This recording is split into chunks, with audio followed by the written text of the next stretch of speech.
By ఎలక్షన్లో ఇచ్చినటువంటి ఎవరినైనా మళ్ళీ కంటిన్యూ చేశాననే మాట కేసీఆర్ గారు గుర్తు చేసి ఈరోజు స్వయంగా పిలిచి ఖచ్చితంగా తిరిగి నామినేషన్ వేయి రవి అని నాకు చెప్పి ప్రోత్సహించినటువంటి నా తండ్రి సమానులు బీఆర్ఎస్ పార్టీ జాతీయ పార్టీ అధ్యక్షులు తెలంగాణ సాధించినటువంటి తెలంగాణ తొలి ముఖ్యమంత్రి కేసీఆర్ గారికి జన్మంతా రుణపడి ఉంటానని చెప్పేసి మనస్ఫూర్తిగా మా కుటుంబం మిత్రులు బంధువులు మిత్రులు శ్రేయభిలాషులు అందరం కూడా కష్టపడి పార్టీని మళ్ళీ తిరిగి అధికారంలో తెచ్చేయడమే మా పరమావధిగా కష్టపడతానని చెప్పి మనస్ఫూర్తిగా మీ అందరికీ నాతో పాటు సహకరించిన నా సభ్యులందరి స్నేహితులందరికీ కూడా కుటుంబ సభ్యులే కాకుండా బంధువు మిత్రులు అందరూ ఖమ్మం జిల్లాలో ఉన్నటువంటి మా బీఆర్ఎస్ పార్టీ నాయకులు తెలంగాణ రాష్ట్రంలో ఉన్నటువంటి ప్రజాప్రతినిధులు బీఆర్ఎస్ పార్టీ కుటుంబం అంతా నాకు మనస్ఫూర్తిగా బ్లెస్సింగ్ ఇచ్చారు. ఖచ్చితంగా మీరు కావాలని చెప్పి కోరుకున్నట్టుగానే కేసీఆర్ గారు నన్ను దీవించి మరొకసారి రేపు పొద్దున నామినేషన్ వేయమని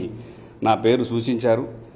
దీనికి సహకరించినటువంటి పార్టీ వర్కింగ్ ప్రెసిడెంట్ కేటీఆర్ గారికి, అన్న హరీష్ అన్న గారికి, కవితమ్మ గారికి, మిగతా మిత్రులు బంధువులందరికీ కూడా మా జిల్లా అధ్యక్షులు మా లోక్సభ పక్ష నేత రాజ్యసభ పక్ష నేత కేకే అన్న గారికి ప్రత్యేక ధన్యవాదాలు తెలుపుకుంటూ లోక్సభ పక్ష నేత నామా నాగేశ్వరరావు గారికి కూడా మరియు మా జిల్లా అధ్యక్షులు తాత మధు గారు వెంకట వీరయ్య గారు నాతో సహకరించినటువంటి జిల్లాలో ఉన్నటువంటి ఖమ్మం జిల్లాలో ఉన్నటువంటి అందరూ నాయకులు కూడా మనస్ఫూర్తిగా నన్ను దీవించారు.